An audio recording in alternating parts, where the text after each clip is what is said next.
सबसे पहले तो सभी भारतीयों को स्वतंत्र दिवस की हार्दिक शुभकामनाएं।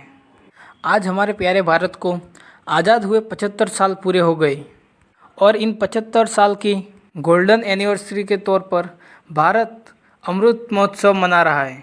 आज भारत को आज़ाद हुए 75 साल पूरे हो गए। आज हम इसी बात पर बात करेंगे, भारत ने इन 75 साल में क्या कुछ खोया और क्या कुछ पाया। तो शुरू हम 1947 से ही करेंगे। भारत 1947 में आज़ाद हुआ और 1948 में ही हमारे राष्ट्रपिता महात्मा गांधी की हत्या कर दी गई नाथूराम गोडसे के द्वारा।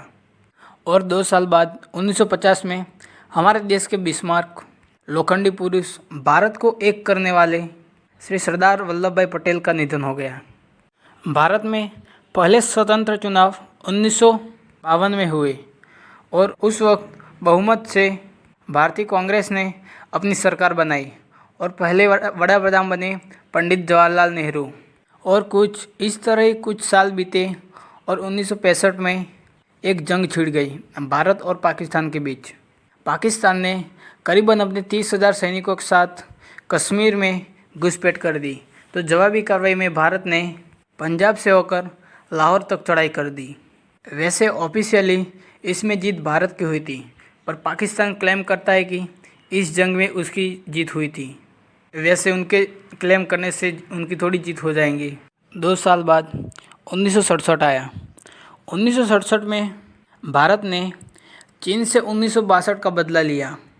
ये बात है सिक्किम के नाथुला सेक्टर की, जहाँ चीनी सैनिकों ने घुसपैठ करने की कोशिश की भारत की सीमा में, तो भारतीय सेना ने उसका मुंहतोड़ जवाब दिया और तकरीबन 300 से 350 चीनी सैनिकों को वहाँ मार डाला और चीनी सैनिक पीछे हट गए।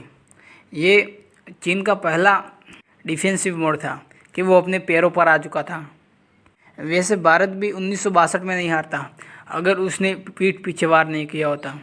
उसने धोखे से हमला किया था भारत पर। पहले भारत के साथ हिंदी चीनी भाई भाई का नारा दिया और बाद में मौका देखकर भारत पर चढ़ाई कर दी। फिर कुछ साल बीतने के बाद साल आया 1971, जब भारत और पाकिस्तान के बीच तीसरी लड़ाई हुई। इस लड़ाई में भारत ने पाकिस्तान के 2 टुकड़े कर डाले, एक बना बांग्लादेश और दूसरा पाकिस्तान। इस लड़ाई में पाकिस्तान की बहुत बुरी तरह हार हुई थी। पाकिस्तान कोई बहाना बना भी नहीं सकता था कि उसकी जीत हुई है, क्योंकि उसके देश के 2 टुकड़े हो चुके थे।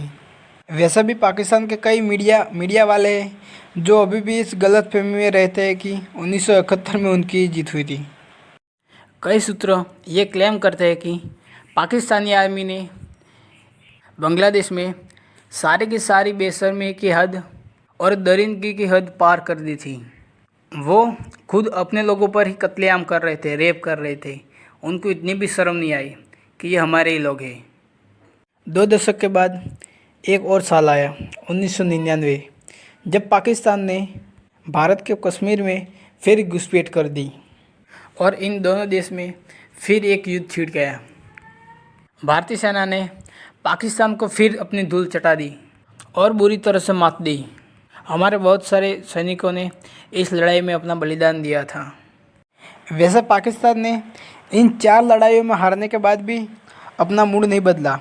उसने भारत पर कई आतंकवादी हमले कराए, जिसमें सबसे बड़ा हमला था 26/11, जिसमें भारत के 250 लोग की डेथ हो गई और करीबन 300 लोग घायल हुए थे। और भारतीय मिलिट्री पर उरी में हमला करवाया, पठानकोट एयरबेस पर हमला करवाया, पुलवामा में हमला करवाया। तो उसके जवाबी कार्रवाई में भारत ने भी एयर स्ट्राइक करी बालाकोट में और सर्जिकल स्ट्राइक करी उरी में। उसमें भारत के सैनिक पाकिस्तान में गए, पाकिस्तानी फ़ौज को मारा और वापस आए। वैसे भी पाकिस्तान को कोई शर्म नहीं आती इसमें, क्योंकि वो सेंटर है टेररिस्ट का। उस देश में टेररिस्ट एकदम शांति से रह सकते हैं।